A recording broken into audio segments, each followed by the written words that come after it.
આપણે એક મસ્ત ભજન ગાઈએ, કેમ કે ભજન બી એવું છે અને મેં સાંભળ્યું તો મને ખૂબ જ સરસ લાગ્યું. તો મેં કીધું ચલો હું મારી વાણીમાં ગાઉં, કેમ કે બધાની વાણી અલગ અલગ હોય, એટલે મારી કાલી ઘેલી વાણીમાં હું એક ભજન ગાઉં જેવો મને આવડશે એવો. અને ભજન ખૂબ જ સરસ છે, કેમ કે ખૂબ સરસ એટલે આપણા ઉપર જ, મનુષ્યો ઉપર આ ભજન છે. તો આપણે આ ભજન ગાઈએ અને તમે વિડીયોમાં બન્યા રહેજો તો તમને બી મારો ભજન સાંભળવા મળશે. કેમ કે આમાં બચપનાય, જુવાનાય અને ગઢપણ ત્રણે આવી જાય છે. એટલે આપણે મનુષ્ય ઉપર ભજન છે, એટલે આપણે કદાચ ક્યારેક એવું થાય કે ગઢપણ આવશે નહીં અને ગઢપણ આવી જશે, ખબર બી નહીં પડે. તો આ ભજનમાં તમે સાંભળો ગઢપણ કેવી રીતે આવે. ચલો વિડીયોમાં બન્યા રહેજો.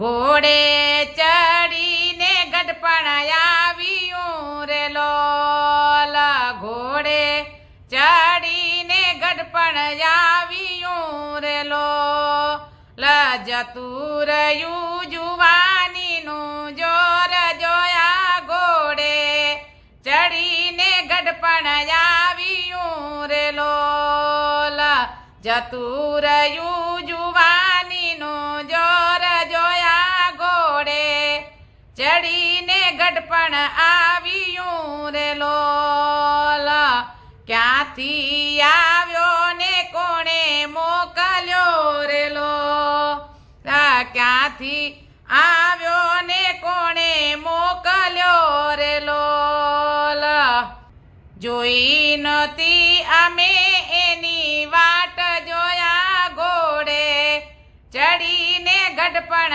આવ્યું રે લોલ, જોઈ નહોતી અમે એની વાત જોયા, ઘોડે ચડીને ગઢપણ આવ્યું રે લોલ, ખબડી કાયા ને ગૂંઠણ ભાંગિયા રે લોલ, ખબડી કાયા ને ગૂંઠણ ભાંગિયા રે લોલ, પાધર મારે થયા પરદેશ જોયા, ઘોડે ચડીને ગઢપણ આવ્યું રે લોલ, પાધર મારે થયા પરદેશ જોયા, ઘોડે ચડીને ગઢપણ આવ્યું રે લોલ, ઘોડે ચડીને ગઢપણ આવ્યું રે લોલ, કાને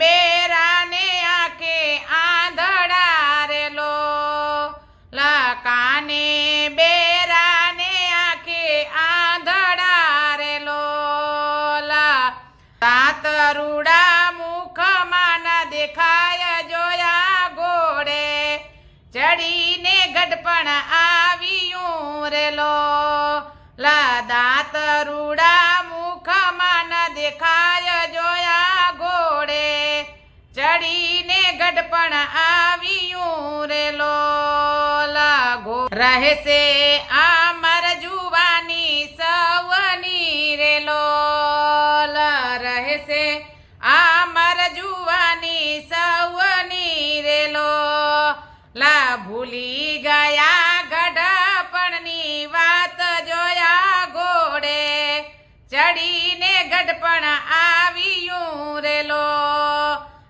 ભૂલી ગયા ગઢપણની વાત જોયા, ઘોડે ચડીને ગઢપણ આવ્યું રે લોલ, ગવા પડશે તમારા કરમને રે લોલ, ભોગવા પડશે તમારા કરમને રે લોલ, વિઠ્ઠલ કહે હવે કરો વલાપાત જોયા, ઘોડે ચડીને ગઢપણ આવ્યું રે લોલ, વિઠ્ઠલ કહે હવે કરો વલાપાત જોયા, ઘોડે ચડીને ગઢપણ આવ્યું રે લોલ, જતું રહ્યું જુવાનીનું જોર જોયા, ઘોડે ચડીને ગઢપણ આવ્યું રે લોલ, જતું રહ્યું જુવાનીનું જોર